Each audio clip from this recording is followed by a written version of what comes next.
हम जानेंगे प्रोबेबिलिटी के अगले पार्ट को, और वो है कंडीशनल प्रोबेबिलिटी। देखिए, बोर्ड एग्जाम के दृष्टिकोण से कंडीशनल प्रोबेबिलिटी बहुत इंपॉर्टेंट है, तो इस वीडियो में हम उसे ही डिस्कस करने वाले हैं, कंडीशनल प्रोबेबिलिटी। और देखिए, ये अगर आपको आते रहेगा कंडीशनल, तभी इसके बाद वाला टॉपिक आपको अच्छे से समझ में आएगा, इसलिए इसका कॉन्सेप्ट समझना बहुत अनिवार्य है। तो देखिए, कंडीशनल प्रोबेबिलिटी नाम से स्पष्ट है, वो प्रोबेबिलिटी जो फ्री नहीं है, जिसमें कुछ कंडीशन लग गया। तो कंडीशन जब लग जाए और उस किसी इवेंट का हम प्रोबेबिलिटी निकालने जा रहे हैं, और जब उसमें कुछ कंडीशन दे दिया जाए, तो उसके आधार पे आंसर निकालना कंडीशनल प्रोबेबिलिटी कहलाता है। तो इसको हम एग्जाम्पल से समझते हैं। देखिए, जैसे हम बोले कि एक डाई को तुम फेंको, डाई फेंकने पे इवन नंबर आएगा, इस बात का कितना प्रोबेबिलिटी है। तो तुम बोलोगे कि डाई हम फेंक रहे हैं, तो उसमें क्या क्या आ सकता है। तो उसमें आएगा 1 2 3 4 5 6, ये आएगा आपको एक डाई फेंकने पे।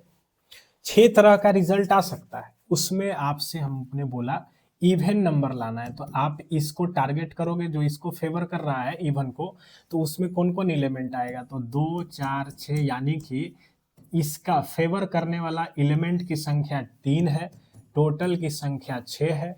तो इवन का जो प्रोबेबिलिटी होगा वो सीधा सीधा हम लिखेंगे पी ए, नाम दीजिए इसको। ए जो है इवन नंबर का लाने का इवेंट है, तो 3/6, क्योंकि इवन के सपोर्ट में 3 है, टोटल 6 है, तो 1/2 आपका आंसर हो गया। तो ये एक साधारण प्रोबेबिलिटी है। अब हम इसमें क्या करते हैं कि जैसे ही डाई फेंकते हैं, तो बगल में कोई एक आपका फ्रेंड था, उसको कुछ आइडिया मिल गया, और उसने आपसे इतना बोला कि देखो, जो डाई फेंका है उस डाई पे कितना आया है ये हम नहीं जानते हैं, लेकिन हमको ऐसा लग रहा है, ऐसा कंफर्म हम आपको बता रहे हैं कि जो नंबर आया है वो 3 से ज्यादा आया है। यानी कि क्या आया है एग्जैक्ट पता नहीं, लेकिन 3 से ज्यादा नंबर आया है, इतना हम जानते हैं।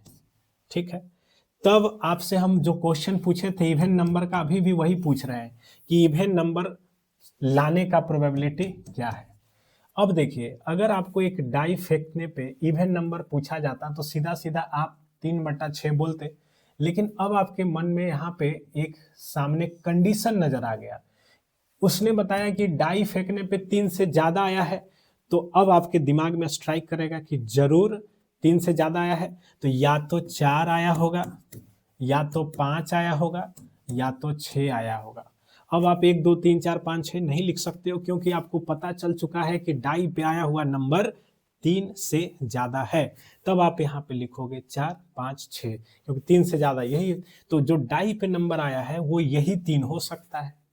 अब आपको जो इवन नंबर खोजना है, ये पूरा डाई में अब ना खोज करके जो ये कंडीशन के अनुसार रिजल्ट आया है, उसमें से अपना आप इवन नंबर यानी इसके सपोर्ट वाले नंबर को खोजोगे।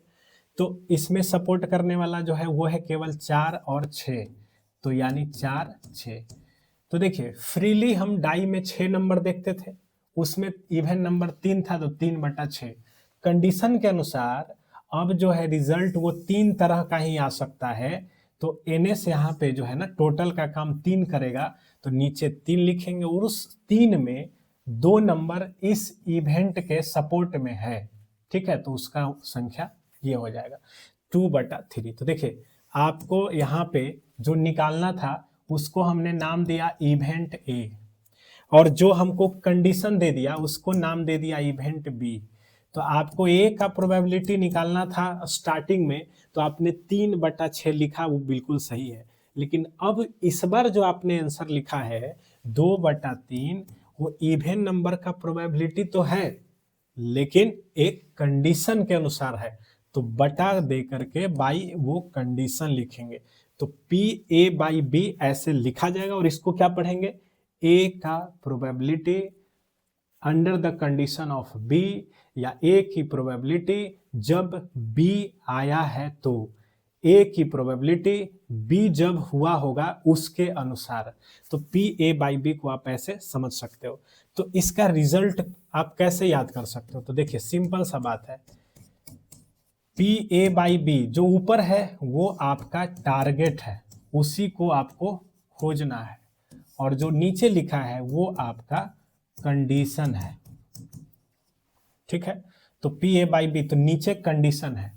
तो अब जैसे हम प्रोबेबिलिटी में टोटल आउटकम्स क्या करते हैं, नीचे लिखते हैं कि नहीं, तो PA/B का मतलब हुआ कि B आया है, मतलब जो रिजल्ट आया है वो B के अनुसार आया है, B घटना के अनुसार आया है। तो यानी कि नीचे जो लिखा जाएगा वो NB लिखा जाएगा।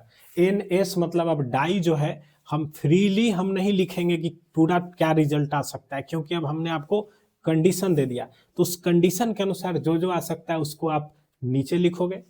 और आपका जो टारगेट है वो पूरे में नहीं खोजना है, वो खोजना है जो कंडीशन है उसके अनुसार।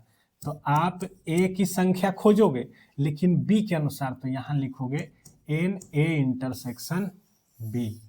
तो PA/B का जो रिजल्ट हुआ वो कुछ ऐसा हो गया आपका। कैसा हो गया देख सकते हो, PA/B का मतलब हो गया B NB नीचे रखेगा और A को खोजना है B में, तो इसलिए A इंटरसेक्शन B। अब इसी को आप जो है ऐसे भी रख सकते हो याद, दोनों ओर जब हम NS मतलब टोटल आउटकम से भाग कर देंगे तो वो प्रोबेबिलिटी में कन्वर्ट हो जाएगा, तो PA intersection B upon PB।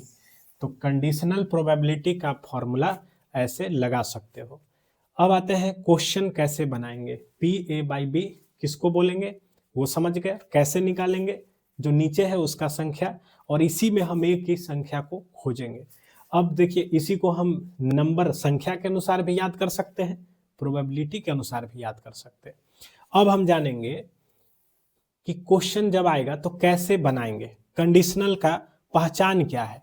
तो जब क्वेश्चन आएगा तो उसमें आपको लिखा रहेगा कि इस घटना की प्रोबेबिलिटी क्या है, इस इवेंट का प्रोबेबिलिटी क्या है, if it is given that, if it is known that, यदि ये हुआ है, मतलब जिसमें आपको अगला लाइन पढ़ेंगे तो आपको कंडीशन नजर आ जाएगा। तो यदि ये चीज हुआ है, if it is given that, if it is known that, ऐसा कुछ लिखा है तो आपको समझ लेना है कि इफ इट इज के बाद जो भी है वो आपका कंडीशन है। तो यानी क्वेश्चन पढ़ने के बाद दो चीज आइडेंटिफाई करना, एक ए और दूसरा बी।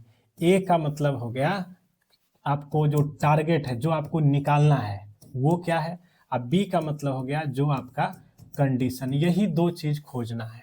उसके बाद जो कंडीशन है, चूंकि उसका संख्या नीचे लिखना होगा, तो आप बी इवेंट बनाने की कोशिश करना कि बी इवेंट में कौन कौन सा एलिमेंट आ सकता है, या तो उसका इवेंट सेट बना लो या तो उसकी आप संख्या निकाल लो।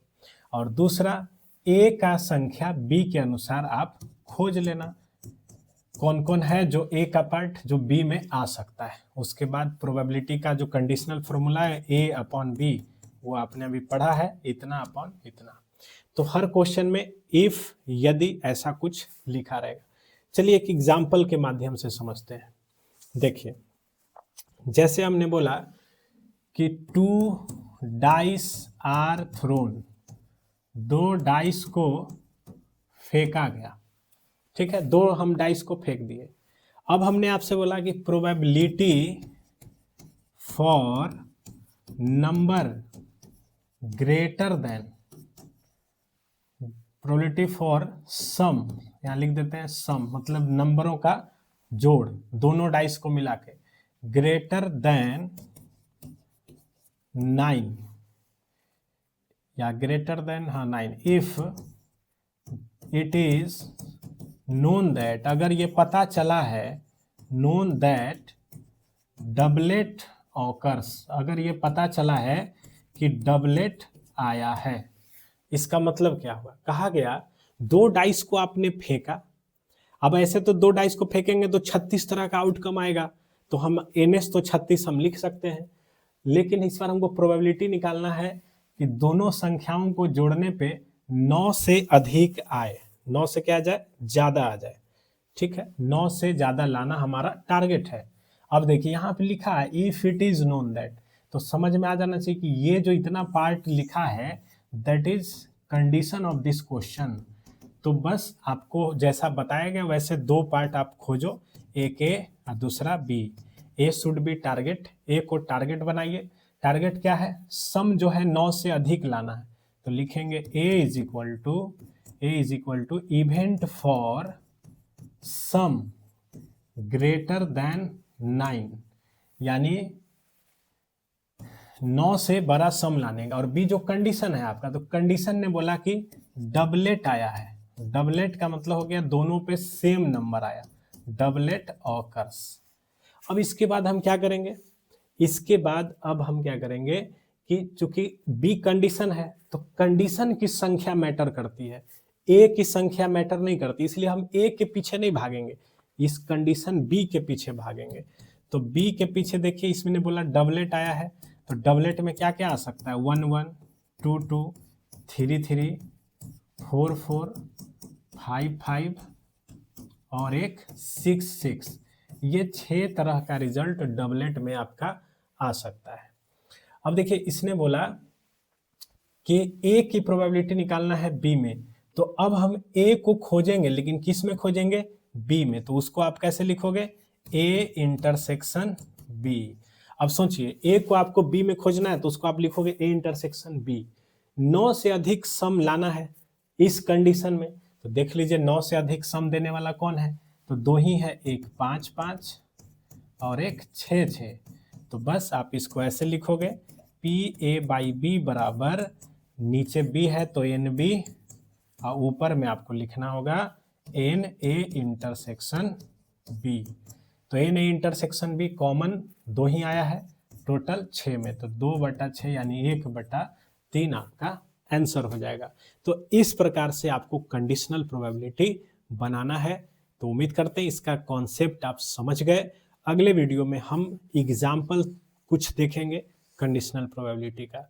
That's all in this video.